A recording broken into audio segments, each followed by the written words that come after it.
around the North Shore, which is so cool because everything is sustainable. So there's no plastic anywhere. They use paper cups, wooden knives and forks. Every piece of food is put into a pile. All the excess food is taken back to the farm, put into a compost to regenerate better soil for the crops that they grow.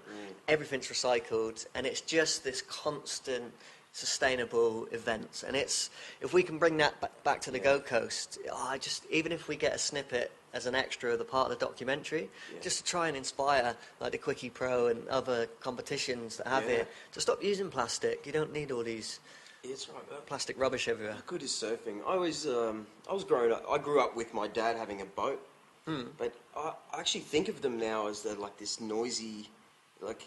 I love surfing too. Yeah. So that's my idea of a good time, is in total peace and quiet. Like this morning we actually went stand-up paddleboarding on the Currumbin Creek. Nice. And it's the most social thing you could ever do.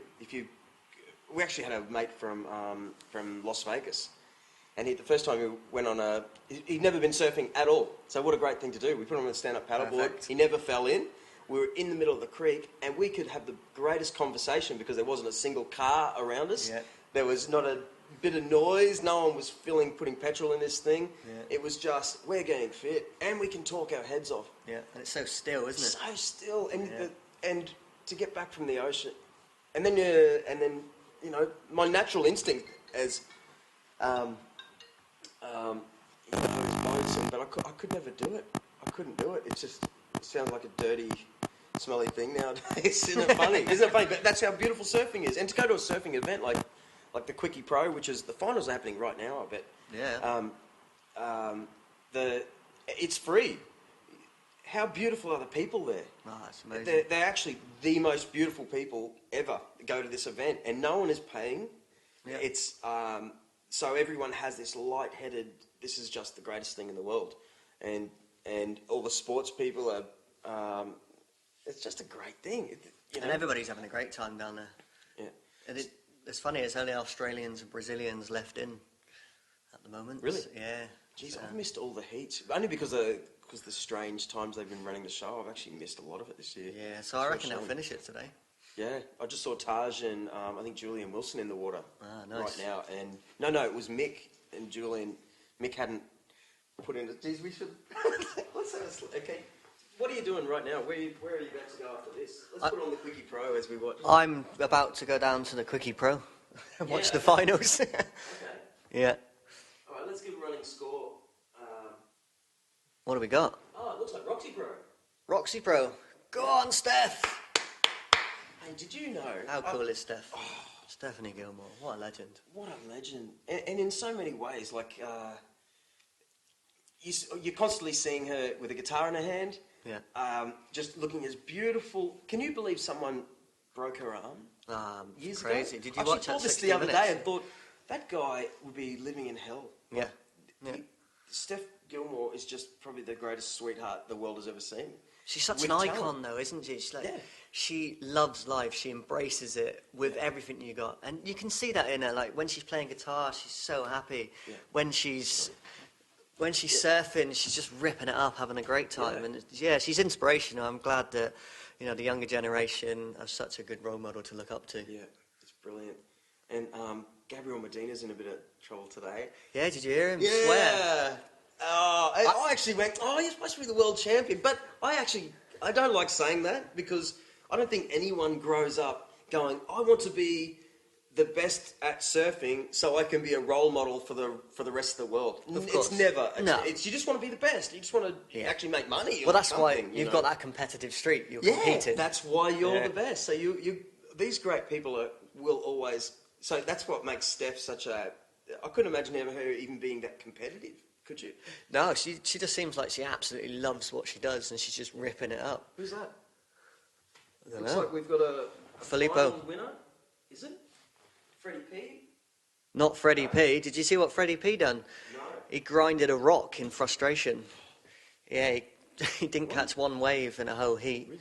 Yeah, Adriano de Souza ripped him apart, and he basically come down, grinded on the rock, and just stormed off. Just threw his toys out the pram slightly.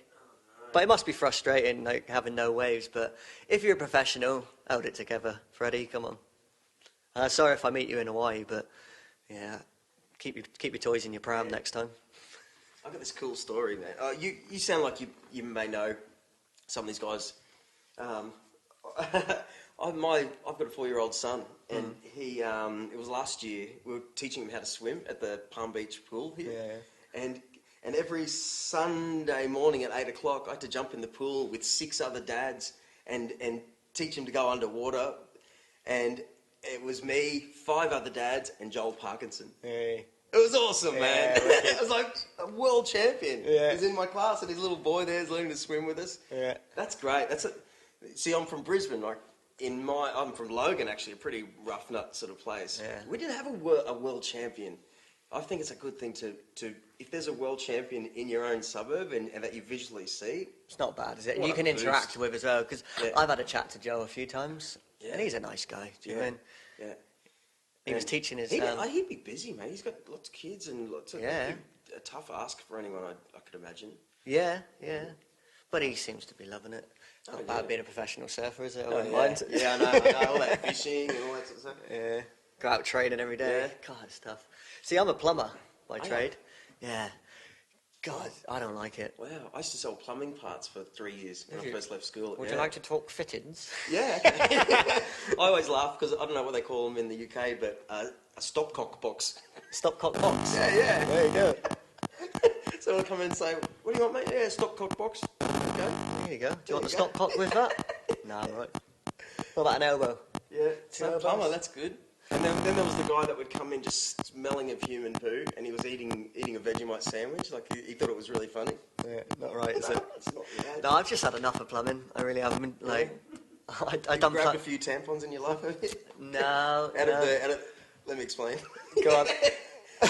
Well, actually, in sewage systems, the tampons would collect in the pipe, and the guys would have to come in and embarrassingly free up the system. Oh, savage. Oh, Yeah, it's not right, is it? tell us a story, Neil. What do you call a used tampon floating in the sea?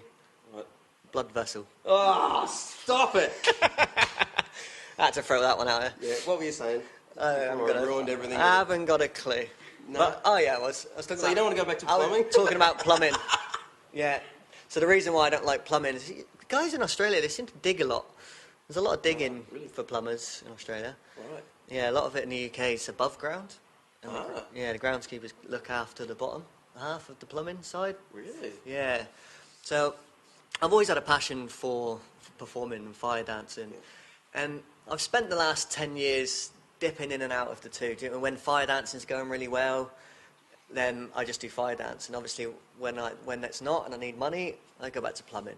So I always used to think, yeah, I'm going to make this stardom and I'm going to make money fire dancing every time. You can, but it's difficult in certain places. Right, yeah. So, yeah, and I kind of like it. I make driftwood furniture as well. Nice. Yeah. Wow, do you sell it online? Yeah, we sell it online. We put it in competitions. We've got a Facebook page called The Hippie Chippy. Huh. Yeah, so we make fish and benches, and there are a lot of them in the galleries all around. Like, I think there's 2 fish in Kira. Down in House of Zebra, they got some of my work. Where do you find that stuff? Currumbin. Actually, oh, really? Yeah. Well, funny. This is kind of a related sort of story that I find really cool, and it's based on that book I was telling you I read years ago, Kon-Tiki. The other day in the Currumbin Creek, it was a really hot, really hot day. There were thousands of people in the creek, and so it looked like loads of families. And I saw these huge driftwood logs. And they're actually like fence post style, clean cuts, but they were big floating logs. Yeah, and nice. I grabbed them and went, oh yeah, and I went over this stuff called mat rush that the council plants everywhere. And it's just, the Aboriginal people would use it to link it up and make mats like Yep. this. And so I know a lot about that plant. If you pull off the little clump at the bottom, it doesn't hurt it at all. And it's like this huge clump of long fibres, right? So you can get these small clumps at a time. Yeah, so nice. I tied these logs together and made this it was like a catamaran style thing, and Awesome. it could hold 2 kids up it. Yeah. And there was probably 50 people on the beach that couldn't believe and I couldn't believe it also. But it was only due for that book, and it made me realise this, the Australian culture is really strange. because no doubt the Aboriginal people were doing all sorts of things. Oh, they got so much And- heritage and culture. And Yeah, and going back to what you say about the surf club and the RSLs, we don't even make our own boats.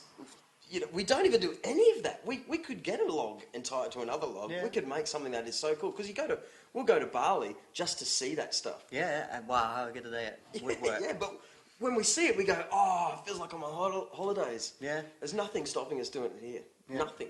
And the Aboriginal culture can offer so much for this country. They, you know, look how many centuries they've been on this land, and they've Yeah. lived from the land. They worship the land, Yeah. and they can, you know, they can help so much. Yeah. Just follow their traditions and just Mate, read into their books. I really got into this trip a couple of years ago, and I thought, well, if all the electricity goes out tomorrow, we're done. Like, we'll be lining up at the shops Yeah. for a start. We're How going, cool we would need that be? food, but that actually, they can't make an order without that order getting through to the trucking company. It's all electric, so Yeah. we'd actually be really stuffed. So I got on the net to use electricity, Yeah. but I found this American guy who came to Australia and learnt all about the local food around this area, the Perfect. Wollumbar, Yeah. and that's where I got this Matt Rush thing from. You can actually eat it; it's planted everywhere. Yeah, no one amazing. really knows it. Tastes like green peas too. It's really good. Yeah. But that's what I mean. I can't believe that I've grown up my entire life not knowing how to say. I still don't now. Hello in my local Aboriginal dialect. Don't even know how to say hello. Nice. I don't know what to eat in my area. So someone, it's a real shame because there's so much fun to be had for a start, Oh, of course. and somehow they were really ignorant. You know, Yeah. truly, like to not even know how to say hello in your local area Well, is really strange. just to get information, like just to share that love for the land with the Aboriginals. Yeah, It's and little needed. tricks, like little little tricks. secure little tricks, you Do know. you know, so- if you ever have like a piece of metal and you have a leaf with some water in, if you rub the piece of metal or like hair clip on your head and drop it in the water, it will always face north. wow. Yeah, so you can always find your way through. Wow, I think I remember that a long time ago. There's a Wow. guy called Bruce Parry. He's got a series called Tribes, and it's kind of where I got the inspiration for the documentary from. Is he goes all over the world and he tries to find the most remotest tribes anywhere, whether it be the Himalayas, Africa, Papua New Guinea, anywhere, and he'll go to these tribes and he'll live with them for a month. And he's there for a month, eats their food, doesn't take anything Right. that supplements. Everything's got to be from what they use and what they wear and the rituals that they do. And he stays with them for a month, and it always comes back to the same topic: is their land is being depleted. Every single time they're getting smaller and smaller, and it's getting harder and harder to hunt because they're all hunter and gatherers. Right. So it's interesting. If you just check out the documentary, it's called Tribes. Yeah. What was your documentary, by the way? The documentary is called The Heart of Fire. The Heart of Fire. Do you have anything online right now? Is it? We have so much online. Yeah? We've actually made a trailer, Wow, right. yeah, for the video. Excellent. So you just have to go. You could either just type in Heart of Fire into Google. We've got a Kickstarter page, which is a crowdfunding page. So from that, people can donate. We have lots of rewards. So for $1, you can get an air guitar. Nice. Yeah, awesome. Great. Man. I've got a few. You got a few? Yeah, it sounds like I need this one. Yeah. You get a certain amount of awards, so you get obviously a copy of the DVD.